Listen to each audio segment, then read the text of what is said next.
Imagine कीजिए अगर अचानक से इंडिया में गोल्ड खरीदना कम हो जाए। अगर सरकार लोगों को कहे कि 1 साल तक आप सोना ही मत खरीदो, तो क्या देश किसी बड़े इकोनॉमिक क्राइसिस का सामना कर रहा है? क्या ये हम कह सकते हैं? क्योंकि इंडिया सिर्फ गोल्ड से प्यार नहीं करता। इंडिया दुनिया का दूसरा सबसे बड़ा गोल्ड बायर है।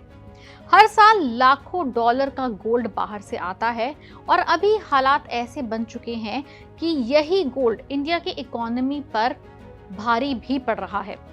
क्रूड ऑयल महंगा, मिडिल ईस्ट में तनाव, डॉलर मजबूत और अब तो खुद प्राइम मिनिस्टर मोदी ने भी सीधा अपील कर दिया है कि 1 साल तक सोना मत खरीदिए, फॉरेन ट्रिप्स टाल दीजिए। क्या सिर्फ सोना खरीदना बंद करने से इंडिया अरबों डॉलर बचा सकता है? क्या गोल्ड की वजह से रुपये कमजोर हो रहा है? और क्या आने वाले समय में गोल्ड प्राइसेस और भी एक्सप्लोड करने वाले हैं? आज की इस वीडियो में हम आपको यही समझाएंगे। तो बता दें कि इंडिया दुनिया का दूसरा सबसे बड़ा गोल्ड बायर है। हमारी शादी हो, त्योहार हो, इन्वेस्टमेंट हो या फिर इमोशंस, गोल्ड सिर्फ एक मेटल नहीं, इंडियन कल्चर का एक बहुत पुराना और बहुत बड़ा हिस्सा भी है। लेकिन यही सोना आज इंडिया की इकोनॉमी के लिए एक बहुत बड़ा प्रेशर पॉइंट भी बन चुका है, क्योंकि इंडिया जितना गोल्ड खरीदता है उसका ज़्यादातर हिस्सा विदेशों से इंपोर्ट होता है और हर इंपोर्ट के लिए डॉलर में पेमेंट करनी पड़ती है। अब प्रॉब्लम ये है कि इसी समय वेस्ट एशिया कॉन्फ्लिक्ट बढ़ रहा है, दूसरी तरफ ऑयल प्राइसेस ऊपर जा रही है, फर्टिलाइजर कॉस्ट भी बढ़ रही है और इसी कॉन्फ्लिक्ट की वजह से डॉलर और भी मजबूत होता जा रहा है। तो इंडिया अपनी ज़रूरत का लगभग 85% ऑयल इंपोर्ट करता है। मतलब एक तरफ महंगा ऑयल तो दूसरी तरफ रिकॉर्ड गोल्ड इंपोर्ट्स और तीसरी तरफ डॉलर पर प्रेशर। यही वजह है कि खुद प्रधानमंत्री मोदी ने लोगों से अपील की है कि वो कुछ समय के लिए फिलहाल गोल्ड बाइंग कम करें और फॉरेन ट्रैवल पोस्टपोन करें ताकि डॉलर बचाया जा सके। लेकिन कहानी सिर्फ इतनी ही नहीं है, इसके पीछे एक बहुत बड़ा प्लान भी है, क्योंकि इसी समय एक और बड़ी चीज क्वाइटली लॉन्च होती है। वो है नेशनल स्टॉक एक्सचेंज का इलेक्ट्रॉनिक गोल्ड रिसीट यानी EGR सिस्टम। और यही इस पूरी कहानी को बेहद इंटरेस्टिंग भी बना देता है। अब बात करेंगे इंडिया की इंपोर्ट डिपेंडेंसी पर।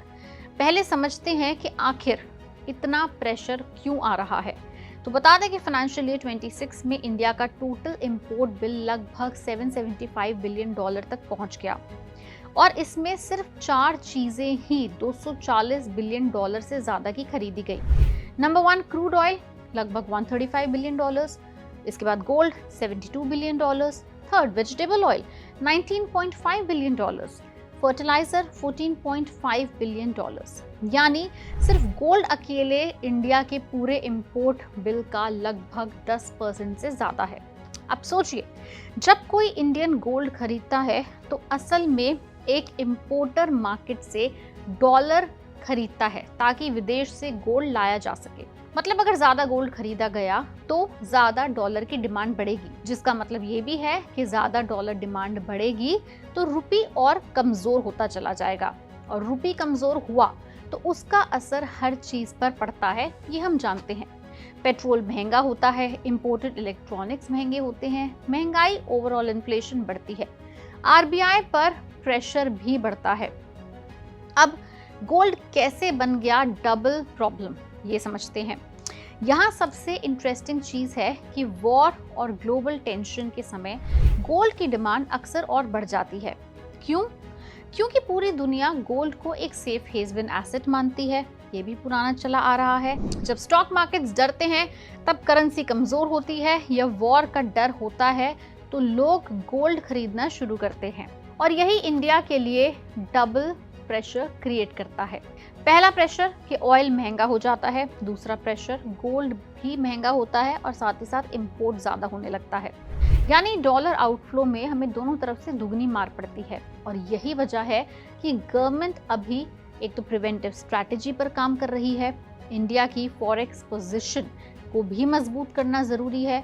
यहाँ एक बहुत ज़रूरी बात भी समझनी होगी कि सिचुएशन सीरियस ज़रूर है, लेकिन इंडिया किसी क्राइसिस में फ़िलहाल नहीं है। आरबीआई की लेटेस्ट रिपोर्ट के मुताबिक मार्च 2026 तक इंडिया के फॉरेक्स रिजर्व्स लगभग $691 बिलियन पर हैं। ये इतना बड़ा बफर है कि इंडिया लगभग 11 महीने तक अपने इंपोर्ट्स आसानी से कर सकता है और वो दुनिया के स्ट्रॉन्गेस्ट फॉरेक्स रिजर्व्स पोजीशन में से एक माना भी जाता है। लेकिन प्रॉब्लम फ्यूचर रिस्क की है, आज की नहीं। और अगर ऑयल लगातार महंगा होता रहा, ग्लोबल वॉर और बढ़ गई, डॉलर और मजबूत हुआ और गोल्ड इंपोर्ट और भी तेजी से बढ़ते रहे, तो धीरे धीरे फॉरेक्स रिजर्व्स पर प्रेशर आना शुरू होगा, आज नहीं तो कल। इसलिए सरकार एक अभी से प्रिकॉशन लेना चाहती है, दूसरा आरबीआई खुद इतना गोल्ड क्यों खरीद रहा है, उसके पीछे की भी कहानी जानते हैं। अब यहाँ सबसे बड़ा सवाल आता है कि अगर सरकार लोगों से गोल्ड कम खरीदने को कह रही है, तो आरबीआई खुद क्यों गोल्ड खरीद रहा है? दरअसल दोनों चीजें बहुत अलग हैं। आपकी गोल्ड परचेज और आरबीआई की गोल्ड परचेज को एक समान नहीं मान सकते।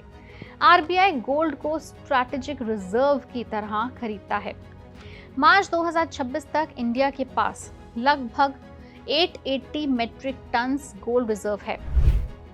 और इंटरेस्टिंग बात यह है कि आरबीआई पिछले 2 सालों से विदेशों में रखा हुआ गोल्ड वापस इंडिया भी ला रहा है। अब लगभग 680 मेट्रिक टन्स गोल्ड इंडिया के अंदर स्टोर किया जा चुका है। क्यों? क्योंकि पूरी दुनिया में सेंट्रल बैंक्स अब डॉलर पर डिपेंडेंसी कम करना चाहते हैं। जियोपॉलिटिकल अनसर्टेनिटी बढ़ रही है, इसलिए कंट्रीज गोल्ड को सेफ्टी शील्ड की तरह इस्तेमाल कर रही हैं। यही वजह है कि आरबीआई ने भी अपने फॉरेक्स रिजर्व में गोल्ड का स्टेट बढ़ाकर लगभग 16.7% कर दिया है। लेकिन इसी समय अब यहाँ कहानी में एक बड़ा ट्विस्ट आता है। जिस समय सरकार गोल्ड बाइंग कम करने की बात कर रही है, उसी समय national stock exchange electronic gold receipt यानी ईजीआर लॉन्च करता है। तो देखिए, जब लोग ज्वेलरी खरीदते हैं तो डॉलर बाहर जाता है, गोल्ड लॉकर में बंद हो जाता है, इकोनॉमी में प्रोडक्टिव कैपिटल नहीं बनती और बड़ा हिस्सा इनफॉर्मल सिस्टम में पड़ा रहता है। लेकिन अगर वही पैसा एक तरफ गोल्ड के ईटीएफ, ईजीआर, डिजिटल गोल्ड या फिर एक्सचेंज बेस्ड गोल्ड प्रोडक्ट्स में जाए, तो सरकार को कई बड़े फायदे मिलते हैं। ऐसे में एक और सवाल उठता है कि गवर्नमेंट अब इस समय डिजिटल गोल्ड क्यों पुश कर रही है? नंबर 1 इसका रीजन है कि डॉलर पर प्रेशर कम करने के लिए अगर एग्जिस्टिंग गोल्ड को फाइनेंशियल सिस्टम के अंदर सर्कुलेट कराया जाए, तो बार बार नया गोल्ड इंपोर्ट करने की जरूरत ही कम हो जाएगी। मतलब अगर इंपोर्ट कम होगा तो ऑटोमेटिकली डॉलर का आउटफ्लो भी कम होगा और यही सबसे बड़ा इकोनॉमिक एंगल आता है। एक्सपर्ट्स का कहना है कि अगर इंडियन सिर्फ 1 साल के लिए गोल्ड बाइंग शार्पली कम कर दें, तो आप मानोगे नहीं, बट गोल्ड इंपोर्ट में 30 से 40% की गिरावट आ सकती है। इंडिया को लगभग 20 से 25 बिलियन डॉलर्स का फायदा हो सकता है, क्योंकि सरकार इतना बचा सकती है। और अगर इंपोर्ट्स 50% तक गिर जाएं, तो लगभग 36 बिलियन डॉलर्स की देश की सेविंग भी हो सकती है। अब देखिए, 36 बिलियन डॉलर्स कितना बड़ा नंबर है। ये इंडिया के लिए प्रोजेक्टेड करंट अकाउंट डेफिसिट यानी CAD के लगभग आधा हिस्सा है। मतलब सिर्फ गोल्ड बाइंग कम करके डॉलर बच सकते हैं, रुपी स्ट्रेंथन हो सकता है, फॉरेक्स रिजर्व पर प्रेशर कम हो सकता है और महंगे ऑयल इंपोर्ट्स भी मैनेज करना आसान हो सकता है। यानी सरकार गोल्ड को सिर्फ ज्वेलरी इशू नहीं, बल्कि मैक्रो इकोनॉमिक इशू की तरह देख रही है। दूसरा कारण, गोल्ड को फॉर्मल इकोनॉमी में लाने के लिए ऐसा किया गया है। तो बता दें कि इंडिया में हाउसहोल्ड्स के पास यानी घरों में हजारों टन गोल्ड पड़ा है माना जाता है, लेकिन इसका एक इतना बड़ा हिस्सा घरों में पड़ा रहना, लॉकर में बंद होना या कहें तो इनफॉर्मल इकोनॉमी में घूमता रहता है। गवर्नमेंट चाहती है कि गोल्ड फाइनेंशियल एसेट बने, एक्सचेंज पर ट्रेड हो, ट्रांसपेरेंट सिस्टम में आए और इकोनॉमी का हिस्सा बने। अब ऐसे में एक और बड़ा सवाल उठता है कि क्या गवर्नमेंट मार्केट से गोल्ड खुद बाय करना चाहती है, मार्केट का सारा गोल्ड खुद खरीदना चाहती है और इसीलिए चेतावनी दी? तो अब यहाँ सबसे इंटरेस्टिंग थ्योरी आती है। क्या गवर्नमेंट इनडायरेक्टली लोगों का गोल्ड फाइनेंशियल सिस्टम में वापस ले रही है? डायरेक्टली शायद नहीं, लेकिन इनडायरेक्टली काफी हद तक हाँ, क्योंकि पिछले कुछ सालों में हुआ क्या वो देख लेते हैं। आरबीआई लगातार गोल्ड रिजर्व्स बढ़ा रहा है, गोल्ड इंडिया वापस लाया जा रहा है दूसरे देशों से, नेशनल स्टॉक एक्सचेंज ने ईजीआर लॉन्च किया है, डिजिटल गोल्ड इंफ्रास्ट्रक्चर बढ़ रहे हैं और अब फिजिकल गोल्ड बाइंग कम करने की एक तरह से अपील भी ओपनली की जा रही है। इन सब को जोड़कर देखें तो लगता है कि इंडिया धीरे धीरे एक लॉन्ग टर्म गोल्ड स्ट्रैटेजी पर काम कर रही है, जहां लक्ष्य सिर्फ गोल्ड इंपोर्ट कम करना नहीं है, बल्कि इंडिया की पूरी गोल्ड इकोनॉमी को पूरी तरह से बदलना है, ट्रांसफॉर्म करना है। गवर्नमेंट अब चाहती क्या है? तो अब गवर्नमेंट लोगों को गोल्ड पूरी तरह छोड़ने को नहीं कह रही, ये एक मिसकंसेप्शन है।